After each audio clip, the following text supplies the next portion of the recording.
வணக்கம். இன்னைக்கு நாம எல்லார் வாழ்க்கையிலயும் ரொம்ப அவசியமான ஒரு விஷயத்த பத்தி அலச போறோம்.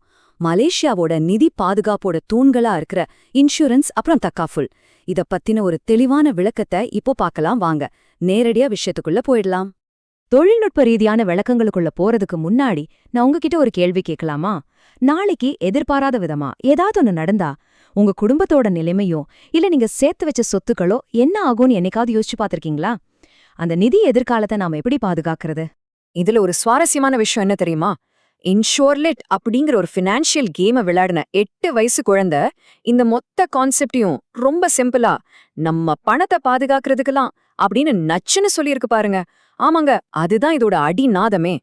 சரி, இந்த விளக்கப்பதிவுல நாம என்னென்ன பார்க்க போறோம்னா, பாதுகாப்போட அவசியம் என்ன, இன்சூரன்ஸ் மற்றும் தக்காஃபுல் பத்தின சரியான விளக்கங்கள், லைஃப் மற்றும் ஜெனரல் கவரேஜ் இடையில இருக்கிற வித்தியாசங்கள், தக்காஃபுல்லோட முக்கிய கோட்பாடுகள், கடைசியா இது உங்க எதிர்காலத்துக்கு ஏன் இவ்ளோ முக்கியம், இதெல்லாம் தான்.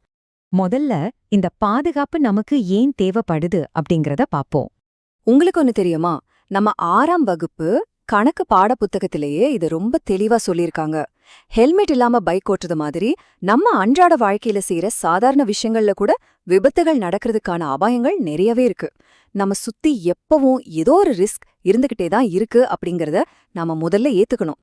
சரி, அடுத்ததா மலேசியாவுல இந்த மாதிரி அபாயங்களை சமாளிக்க இருக்கிற 2 முக்கியமான தீர்வுகள், அதாவது இன்சூரன்ஸ் மற்றும் தக்காஃபுல்னா என்னன்னு பார்க்கலாம். வழக்கமான இன்சூரன்ஸ், அதாவது காப்பீடு அப்படிங்கிறது என்னன்னா, சுருக்கமா சொல்லப்போனா நம்மளோட ரிஸ்க இன்னொரு நிறுவனத்துக்கிட்ட ஒப்படைக்கிறது. அதாவது நமக்கு வரக்கூடிய ஆபத்தை ஒரு குறிப்பிட்ட கட்டணம், அதான் பிரீமியம்னு சொல்லுவோம்ல, அதை செலுத்தி இன்னொரு கம்பெனி தலையில கட்டிடுறோம். இதுக்கு பேரு தான் ரிஸ்க் டிரான்ஸ்ஃபர். இதுக்கு நேர்மாறா தக்காஃபுல் அப்படிங்கிறது ஷரியா கொள்கைகள் அடிப்படையில செயல்படுற ஒரு பாதுகாப்பு திட்டம்.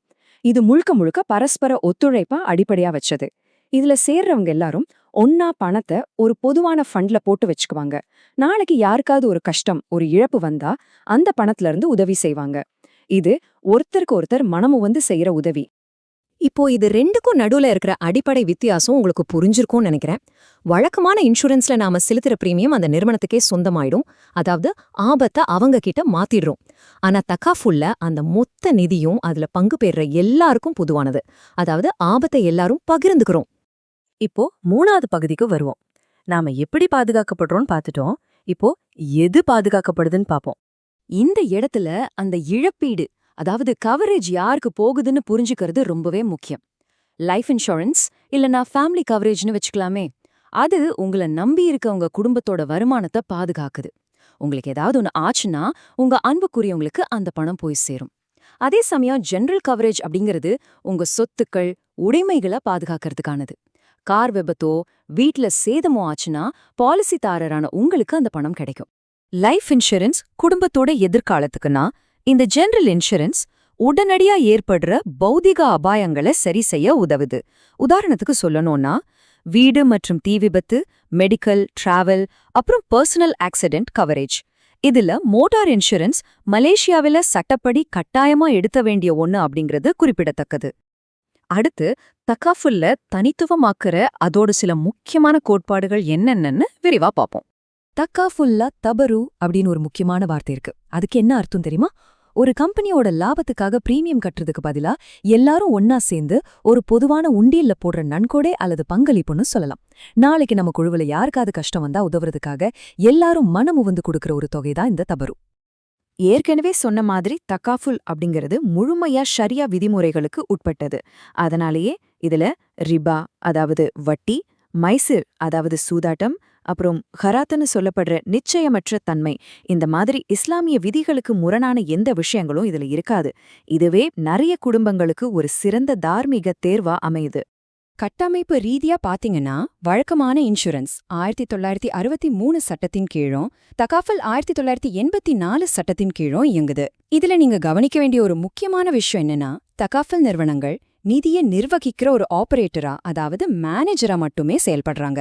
அது மட்டும் இல்லாம இத ஷரியா மேற்பார்வை குழு ரொம்ப தீவிரமா கண்காணிப்பாங்க. இப்போ நம்ம விளக்கப்பதிவோட கடைசி பகுதிக்கு வந்துட்டோம். இதெல்லாம் சரி, ஆனா இந்த கவரேஜ் ஏன் நமக்கு இவ்ளோ முக்கியம்? இத நடைமுறையில எப்படி பயன்படுத்துறதுன்னு பாப்போம். நீங்க வழக்கமான இன்சூரன்ஸ் எடுக்கிறீங்களோ இல்ல தக்கஃபுல் எடுக்கிறீங்களோ, ஆனா இலக்கு ஒண்ணுதான்.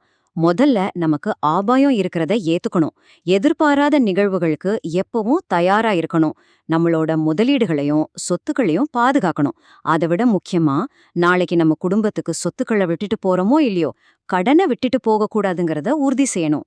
இவ்வளவும் நாம தனியா பண்ணணுமான்னு பயப்பட வேண்டாம். நுகர்வோர்களான நமக்கு உறுதியான பாதுகாப்பு இருக்கு.